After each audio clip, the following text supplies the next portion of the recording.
welcome to my channel, The Love Tita Heart, the channel for the non-stop followers of Alden and Maine. We will serve as voice for those who cannot express their feelings for Aldab.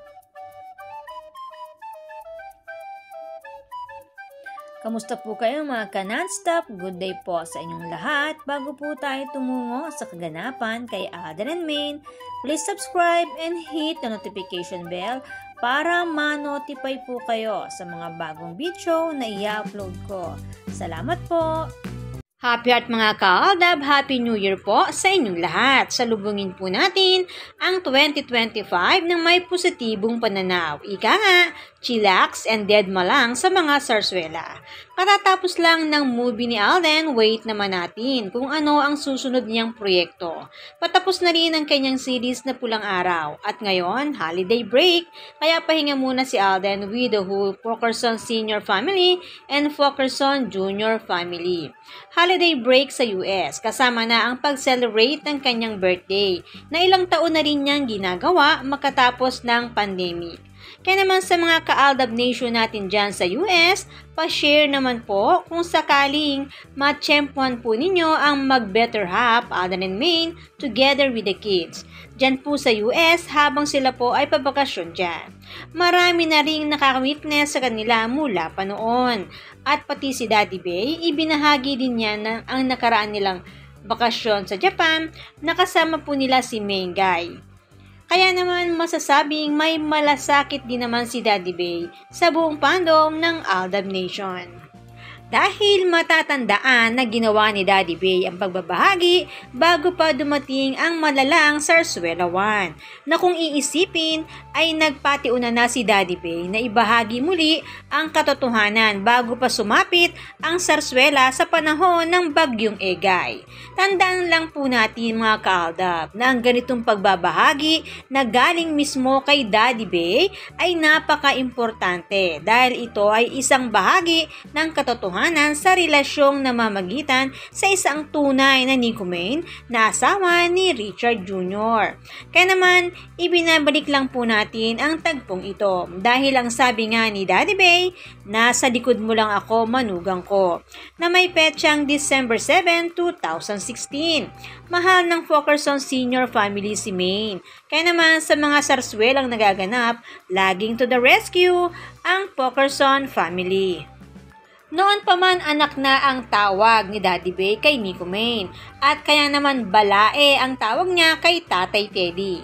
Kaya naman noon pa man ay may confirmation na si Daddy Bay sa kanyang mga tweet mismo na manugang niya si Nico Maine Day Fokerson.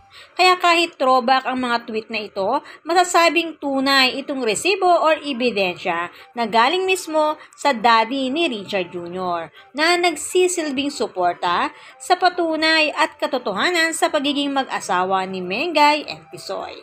Katotohanan na siyang ipinaglalaban ng Aldab Nation and true-blooded Aldab Nation laban sa mga Sarsuelista. Katotohanan na siyang nagpapatatag sa paninindigan ng mga true-blooded Aldab Nation. Basta lagi lang po nating tatandaan na ang kasamaan may katapusan. Ika nga, in God's perfect timing, God has a plan. Sabi nga ni Alden Richards, wish niya ay peace of mind or kapayapaan ng isip. Sa bagay sa isang artista na katulad ni Alden na sobrang famous, siguradong maraming restriction pagdating sa real life. Maraming kailangang ilihim. At itong taon ng 2024 na patapos na ay taon kung saan mas mahaba ang panahon sa pagpapretend at pagdadrama ng dahil sa pagpopromote ng katatapos lang nilang pelikula. Kaya itong papasok na taon, hiling ni Pambansang Bay and multimedia star Alden Richards ay peace of mind or kapayapaan ng isip. Ibig sabihin, masyadong na-stress si Alden sa mga pakilig gimmick na kanyang ginawa na halos umabot ng less than a year. At ngayon natapos na, may mga nagalit kay Alden at binabash na siya, masyado raw paasa ito. At ang isa namang showbiz intrigera ay sinasabing busted daw si Alden Richards. Kahit sila Alden and Cathy na rin mismo ang nagsabi na magkaibigan lang sila. Sa bagay, sa mundo ng showbiz, kanya-kanya rin sila ng tawid kung paano nila babawiin ang mga pinagsasasabi nila. For sure, sa susunod ang ibabalita nila, nagkabalikan ng Katniel. Kahit sa totoong buhay ay hindi naman naghiwalay. Showbiz nga naman, masyadong masalimuot.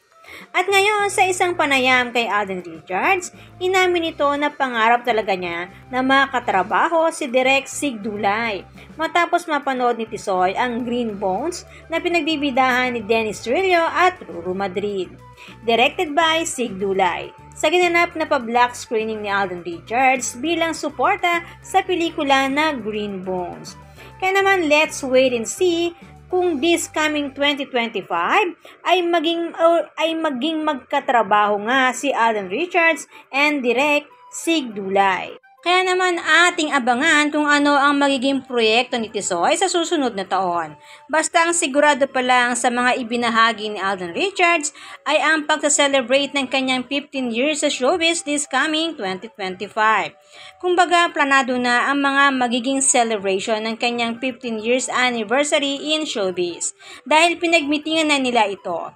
Ang pag-amin ni Alden Richards. At sabi pa ni Alden, marami ring aabangan na proyekto niya para sa 2025. Ngunit, wait lang daw at hintayin ang kanyang pagre-reveal kung ano ang mga ito. Samantala, nalalapit na rin ang eleksyon, kaya naman asahan na ang Sarsuela Part 1. Ika nga, madalas na namang makikita at mapapanood ang Sarsuela 1. Lalo na at kumpleto na namang magha-holiday break ang Fokerson Jr. family. And for sure, marami na namang makaka-witness sa mga ito. Kaya naman for sure gugustuhin ng mga Sarsuelista na takpan ang katotohanan. Pero, ika nga, private life is a peaceful life para sa Fokerson Jr. family. Ngunit ganun pa man, marami pa rin naman ang nakakakita or makakakita sa kanila. Dahil kahit saan sulok ng daigdig, may Pilipino, may Aldab Nation at lalong may true-blooded Aldab Nation. Ika nga, walang kawala. Samantala, dahil nalalapit na ang birthday ni Alden Richards, binabati natin siya ng happy birthday. Ika nga, enjoy the celebration kasama ang buong pamilya sa US. Hintayin na lang po natin ang mga pagbabahagi nila ng kanilang celebration at vacation sa Los Angeles. Kaya naman, good vibes lang po tayo magka-non-stop. Salamat po sa lahat na nag-comments at sa lahat po ng buong pusong nagmamahal at sumusuporta kay Alden and Maine. Salamat po sa lahat ng subscribers. Shout out po sa inyong lahat. Thanks and God bless everyone! Salamat po sa lahat na nag-comment. Shout out po sa inyong lahat. Sorry po, hindi ko na po kayo iisa-isahin.